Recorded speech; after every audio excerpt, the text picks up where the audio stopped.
Good morning guys, and welcome back to Crafty Quilting Designs. I hope you're well and having a beautiful day wherever you are and life is treating you really fine and you are happy. And if you're not in this moment 110% happy, always remember that everything changes and the happiness will come back around. And sometimes we have to jump into the negativity to ensure that we guarantee we can have that happiness and just gravitate it towards us. So I pray that you have a blessed day, you have a blessed weekend, and welcome back to my channel. So this morning we will be making a block.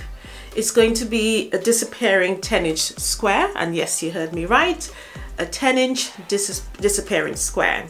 So I've made one of the blocks so far, and to be honest, I'm a little bit, I'm not too sure about it. I think with this particular block, the color regiment is very important. I think if you are going to try this, I think you will, because it does bring the outcome of the block quite quickly, and there's less work involved, obviously, because it's a disappearing block. But I do feel that the color formation, the color choices is extremely important here, and I will explain why I feel that. I also feel that even if you're trying to play it safe, which is what I thought initially would work, I'm a little bit unsure, okay? And I will explain that to you when I show you the block. But I'm saying this to you now so that when I start talking about it, you sort of get where I'm going with it. And you can let me know in the description box down below if you think it was a hit or is it a miss with this particular one. Did the pattern actually stand out?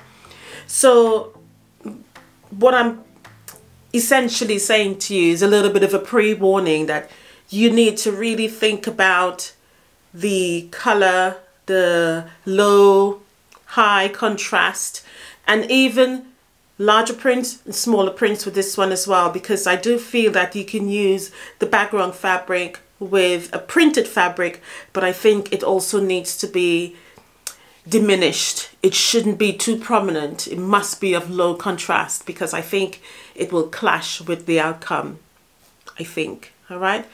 It also has, think about 4 or 5 layouts, but the layout I chose, I think that's why I'm having the resolution that it's not the appropriate color choice for it. But anyway, let's go have a look at it. I'm going to explain to you how I make the block. I'm not going to do a pattern. I may do a pattern at some point, but as right now, I just wanted to really sort of go through the block with you and sort of explain my sort of standpoint on the layouts of the things I just explained to you. It's going to be a table topper. Now, it may look quite different with a whole quilt, but I do sometimes like doing the disappearing blocks with a smaller project, i.e. a table runner. As you've noticed recently that, you know, she's doing a lot of table runners and stuff like that. Yes, they complete the project a lot more quickly and I can get more done. Because sometimes, I'll be honest with you, even though I am doing one project, I am thinking of another already. And that's my problem. Sometimes it's like in my head, even though I have formulated the idea, I want to do this project, and then I have physically started it, but in my brain I've moved on, because in my brain I have already sort of resoluted, it's done, I've formulated it in my head, so I've kind of moved on. So sometimes I feel like I'm slowing myself down, and it's not a race, but I'm just excited to see the outcome. So that's why most of the times these days I am doing a table topper, a table runner, you know, baby quilt, something small, so that I can see the outcome, because I'm excited to see it. All right. So that's where my brain is at the moment. I will go back to quilts at some point, probably next week. I'll make a large quilt. I'm actually wanting to make a huge quilt as you go, beginner large bed quilt. I'm just feeling in the mood for one of those. All right. So, but let's get started on the disappearing 10-inch square. And I really want you to give me a feedback on this. So please don't, just tell me what you think. All right, let's get started. All right, guys, so we're gonna continue now. All right, so we need a 10-inch square for 2. So you need two 10-inch squares together, front sides together. I've just simply used a 10-inch template here, acrylic template, and then cut my 10-inch square. Now, what I want to make sure you understand is that both squares must be 10 inches. And I'm telling you this to avoid any mishap when it comes to sewing. What we'll be doing is to sew right around the whole square, okay? 1/4 inch. I'm going to sew all the way around. Now, if one of your squares are bigger than the other, you will find that one of the towards the end, when you sew, it is going to be, the bottom one will be showing, for example, let's say the bottom square is slightly bigger than the top square. It's going to show, or it can bubble, all right? So to avoid that, just simply make sure it's definitely a 10-inch square, and we're going to sew all the way around using a 1/4 inch seam. All right, so I've sewn it all the way around. I'm going to give it a little bit of a press. You don't have to at this stage, but you can. I do feel that it looks a bit more crisp once it's ironed at this stage. So as I said, I've sewn all the way around it. There's no bubbling, it's lovely and neat. Now we're going to do some subcut, and I'm just going to cut from point to point, making a big X or a cross, whatever your outlook is, on the block itself, around the 10-inch square. And I'm going to go right through. Now I would say at this stage, preferably you use a rotating mat so that you do not have to cut the block. At this stage, moving the block is okay. But when we go to make further subcuts, I would suggest 110% that you use a rotating mat. So that's important, all right? Or you can do it one at a time. You can cut each at a time. So once you've done that, you're going to have your triangles, which turns into half square triangles, all right? And I'm simply just pressing it to the dark side. I'm just going to finger press for now. So this is what you end up having, all 4 equal triangles. Okay, at this stage, what I have done is to simply, what I'm doing here, let me explain, is I'm putting the white down and I'm just pressing it back so the darker fabric goes towards the darker. So the seam here, what that 1/4 inch seam line goes towards the darker fabric. So again, what I'm doing is putting the light down first, pressing it down so it automatically leans there. And then you just need to trim off your dog ears as you would. Now, for those of you who are beginners, I would suggest take it off. If you do, it just becomes bulky, that's all. In all honesty, when I first started quilting, due to laziness, I would leave it on there. But sometimes I remove it, sometimes I don't, in all honesty. But I think in this particular one, this block, it's important to remove it. All right, so that is what we have, okay, our half square triangles. Now, from our half square triangles, I'm just going to give it a little bit of a press, just so that it's lovely and crisp. I think it needs it for this block. So you can definitely get all the blocks to the stage and then start pressing. I have added a little bit of steam, but I would say don't go crazy with the steam. Just very lightly press it. Now, what we're going to do now with these half square triangles is turn them into a pinwheel. So to make a pinwheel, you start with your blocks down. Okay, and you need to consider the fact that you want, so a light, dark, okay, so light will be here. Okay, as long as you get that in your head, light, dark, light, dark, light, dark, light, dark, and you get your pinwheel. That is what we need to do. So from a 10-inch, we got a 4 patch. Okay, now we need to sew this front sides together, front sides together. Okay, so I'm going to put that to the side. Once you've done that, your block is going to look like this. This is your block here. Now this is the color I'm initially making my table topper out of. This is my extra block, and I want to compare the colors because what I have used here is a high contrast and a low contrast with print, and I want to see what it looks like. Whereas with this one, I have used a high contrast with print and a very low contrast with nothing there. And I do feel that the pattern is sort of lost here. But you let me know. Obviously, I am making this sort of prediction that it will not show up the ultimate pattern at the end because of what it looks like to me. I just don't feel it's vibrant. Looking at the camera, I can definitely see the pinwheel. And to me, the pinwheel is not the problem, is when I do the subcuts, which what we're going to do now. Now, with this particular block, you do get a lot of variations with it, all right? Now, you're going to need your long ruler. As I said, you need to press this as flat as you possibly can, which I have done already. And we are going to cut this in thirds, all right? So, in that sense, I've divided the block down in thirds, and I'm going to cut it in thirds. So, I'm going to use the center mark of my block here. Start with either one. I'm going to go with this one because I feel this one is a lot more straight, so I'm going to go with that one. Okay, and I think at this stage, let me get a mat, a smaller mat that I can move around because I don't want to interfere the block with at this stage. So at this stage, you definitely need a smaller mat. So hold on a second. All right, guys, so I have now got myself a smaller mat so I can move it. Now at this stage, your block is 13 inches square. I'll repeat that, 13 inches squared. So that should be your block. So as I said, I'm going to use this particular stitch line here. I think that looks the straightest, and I'm going to measure 2 inches from that line all the way down.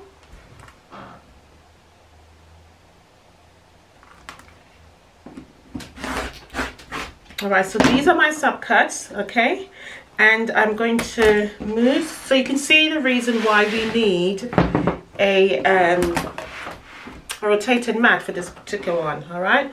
So we are obviously now making a disappearing pinwheel. I hope you've noticed that. Okay, so from our normal 10-inch square, we turned it into a pinwheel. Now we're making a disappearing pinwheel, okay? So another cut there, and I'm going to do it again. Again, measure it, make sure it's lovely and straight. This is important. Accuracy here is important.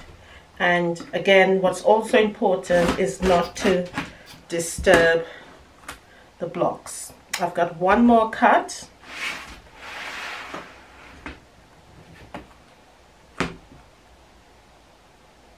Now, if you find that this is confusing and you need a little bit of a pattern, do let me know. I could just draw up the instructions which I think I'll probably do, just write the instructions down rather than doing a whole pattern for you. All right, so these are my cuts now. So I'm going to separate them so that you can see it. Now, what I want you to take heed of, and I've missed one here, I'll just trim that off. I hate when that happens, and that happens because I didn't put enough pressure all the way around. Now, what I want you to take heed of here is that these, they're not all the same size. They may look the same size, but they're not all the same size. And I discovered that when I made my first block. So you have two options here. You could, and let me demonstrate that to you. So if I put this and this together, and I'm going to hold it in my hand. So I've taken the middle pinwheel, which is what you get once you chop it up into a 9 patch. Okay, so we started with a square, we then turned it into a 4 patch, and now we've turned it into a 9 patch, and we get a beautiful little pinwheel in the middle here. But because of how the pinwheel forms and the size of the block, what tends to happen is that you do not get all of your squares the same size. Okay, so that is it there. You can see the extension there of the block where it's slightly bigger. So what I did for my very first block, when I made it, I didn't realize at the time that it was slightly bigger. It's only when I started to sew it together. So I did went ahead and sew it together as is without trimming them down. Okay. However, what I want you to understand is that even though this is a 9 patch, there are bias edges here and it's quite stretchy. So I was able to sew it together to make that particular block, all right, that I want to get. But it is a bit stretchy, and that goes for all of the squares. So because they're bigger, what I decided I wanted to do was to use my center block here, my center pinwheel, to emulate all of the same sizes for the balance of the 8 squares. So then I measured this block, and then I said, right, okay, I'm going to use this block as my template, and I trimmed them off. So I'm going to move this aside, and I'm going to bring in the block for you that I've made already. So this is what the block looks like. This is going to be one of your finished blocks. And looking at it here and looking at it on the view of the camera, I do feel that the print is lost. That's what I do feel. The pattern is lost. And if you cannot make out what it is, what the blocks has formed is a friendship star, okay, or like a ninja star, you know. But I just feel that somehow the pattern of the print has lost it.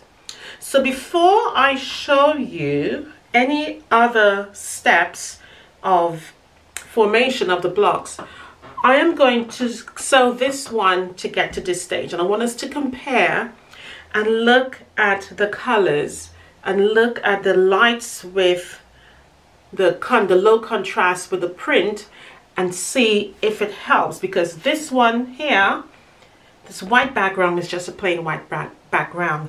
But also looking at the blue, it's a beautiful fabric, absolutely beautiful fabric. I'm referring to the blue.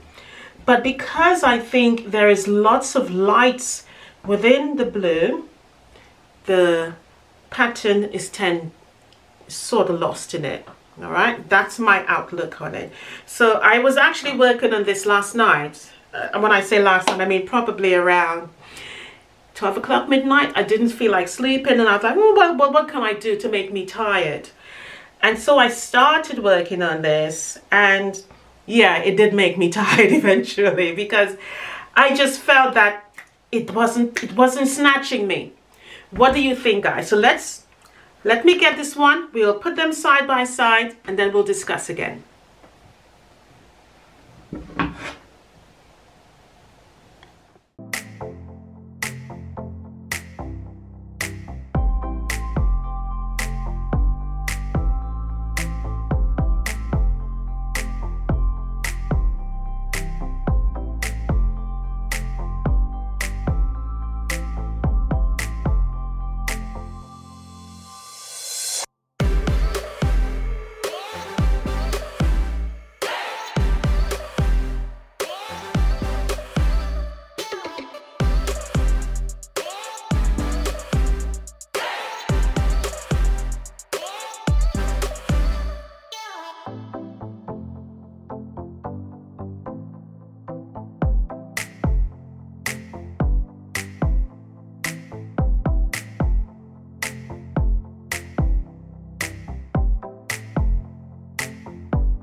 Alright guys, so we're going to go back to this now. So as you can see, I've cut it all up yet again, and now what I'm going to do is to turn it into different shapes. So one of the shapes that we can work with is turning this one like so, and this one like so, I'm going to turn these inwards and inwards. I'm going to put them together as I form the block. Turn this one inwards as well. Like there. And you can see where the blocks are definitely bigger. All right. And you can turn this one there and this one there. Okay. Doesn't that look lovely? And again, I'm not sure if I actually got the colors right for this one.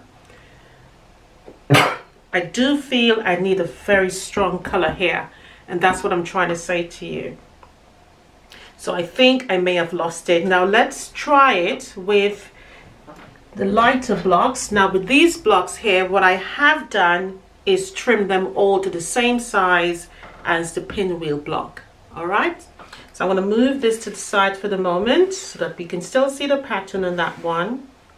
And this is not so much about, this tutorial is not so much about making the end result. It's really about us getting an understanding of how choosing colors make a big impact on the outcome of the block.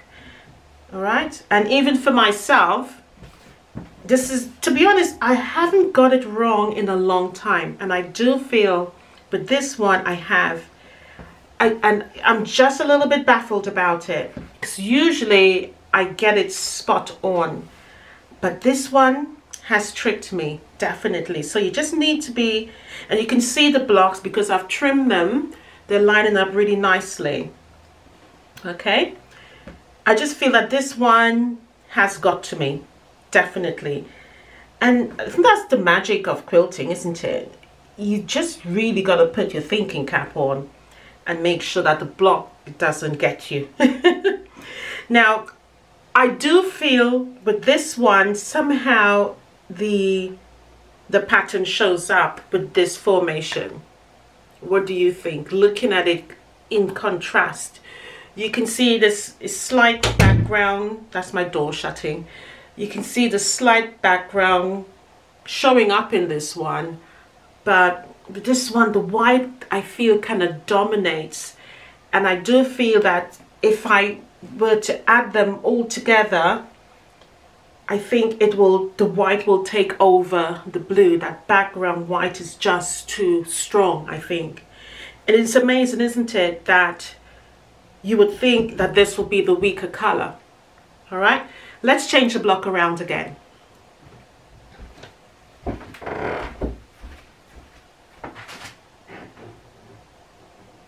Show you the disappearing hourglass block. And when I chose to show you a few, and the beauty of this block is that this design is just the beginning. By subcutting the pinwheel block into 9 pieces, we're able to create a myriad of new designs simply by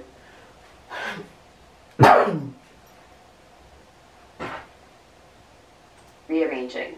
Since all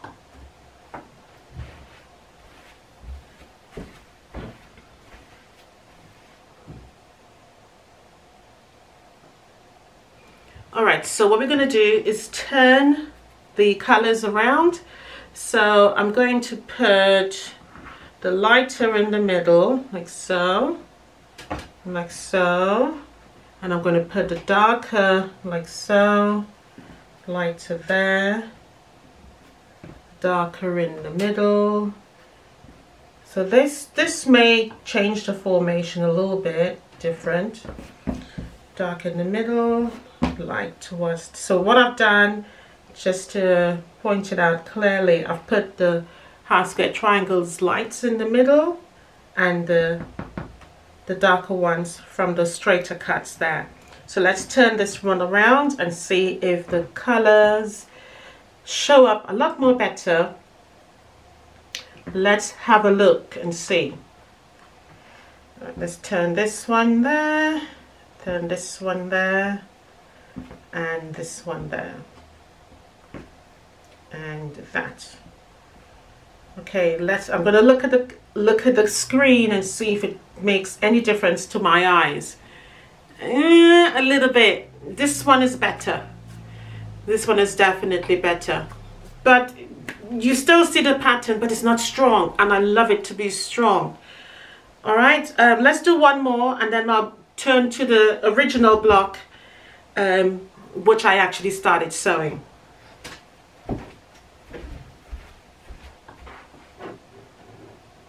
All the blocks are the same size. They're interchangeable, giving us dozens of possibilities.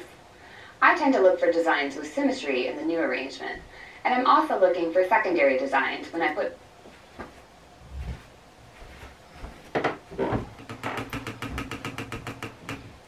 All right, so the second or the third one, I'm just thinking now, I'm going to put triangles like so.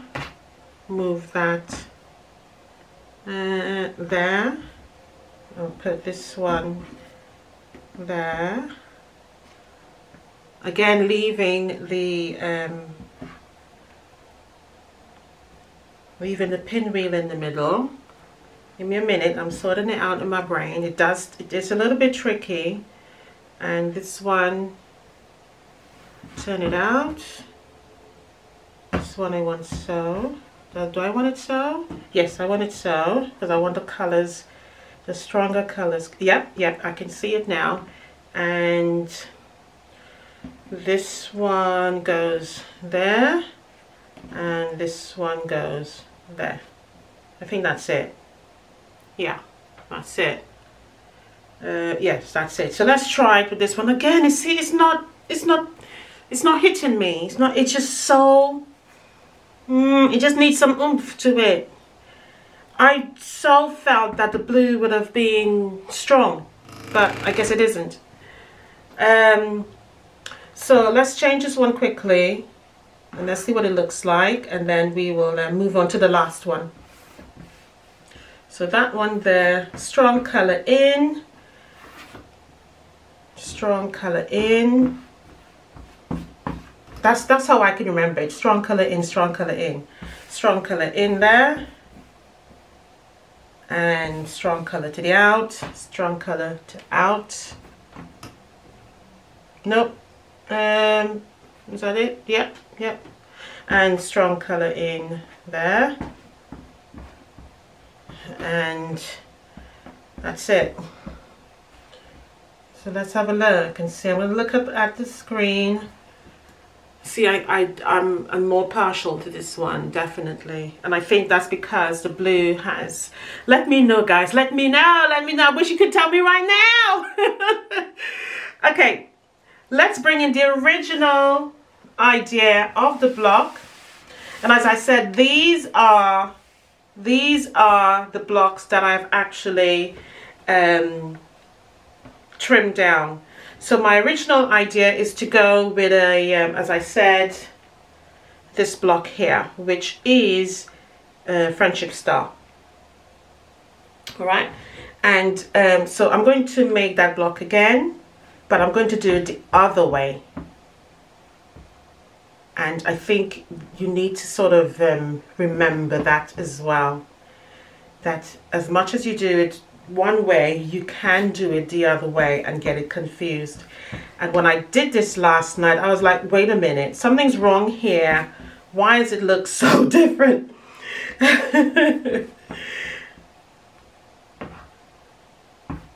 That's what I was saying to myself. It looks really different. I want this one there. That's it. I think that's it. That's it. Yeah, so that's one look of the star. Is it? Is that the star I want? Because last night I'm sure I tell you guys, last night I was confusing the head out of myself. I was like, no, what am I doing wrong? Okay, there. There. That one there. And that one there. Yeah, okay, I can see it now. To me, in my eyes, it looks like the stars are going different directions. So I think it's going this way, or is it going that way? And then this one, because this one, the star starts that way. So it just looks different in my eyes. So just be careful with that. I hope I haven't confused this for you. All right, guys, but that is one of the last layers I think I can get. But as I said, just make sure and use your center pinwheel to get the same size as the others. So to sew this together, you will sew it together as a 9 patch, and that's it. Now I do feel you may get some really lovely secondary patterns. This is wrong. Just make sure that the two ends are the same, because this was like that, so don't do that. Okay, just make sure the two ends, opposite ends, are the same. You need, if you're going to use your strong color in the middle to show the movement of the star, you need to make sure your background color is more or less touching each other. All right, so I do feel you'll get some really lovely secondary patterns with the 4 blocks, but let's go finish it all up and we will see what actually happens. All right, so I'm going to finish it, baste it, quilt it, show you the outcome. This is really the main thing here. The tutorial is all about is really getting this color right, the pattern right. Okay, so you know, even though we may have the directions of the pattern, the color choice, and I always find sometimes that's where a lot of people go wrong. The color choice, the contrast can make the whole thing just lost, and I feel I have failed, but let me know. All right, let's see the end result. The end result might be totally different, and I may be like, oh my god, I surprised myself. Let's hope that is where I went with it. Okay, so let me finish it all up, show you the outcome, guys. All right, guys, this has turned out really beautifully. I am totally shocked. I mean, look at the quilting, has really made it. You can see the secondary patterns with the prongs in the middle there, surrounding the 4 friendship stars. The quilting on the borders is really nice. I did a really lovely binding color, still keeping with the blue concept, but just lightly with a little bit of red tones of florals in it. Excellent work. I must admit, I am surprised. I didn't expect it to come out like this. I was concerned with the pattern and the colors, but I think it has worked in this case. I am totally surprised. Just so beautiful, just so lovely. I would definitely make this into a quilt again. On the back, I use a linen grayish bluish tone. You can still see the quilting on the back. It just looks really nice. It's a beautiful table topper. It will enhance any room. It just looks really lovely, guys. I mean, I'm shocked. I'm shocked. I didn't expect it to work so well, and it has. The 10-inch disappearing square is a good idea. I will encourage you to try it out. It's quick, it's fast. So guys, if you really enjoyed this tutorial, don't forget to like and subscribe, hit that notification bell, give me a thumbs up for this one, as I think I've earned it. I hope you have learned something from me today, but using your color tones, and sometimes misjudging yourself can pay off, and I think in this particular instance I nailed it. So bye for now, happy quilting, love you lots, and I'll definitely see you in the next one, guys. Thank you for watching, bye.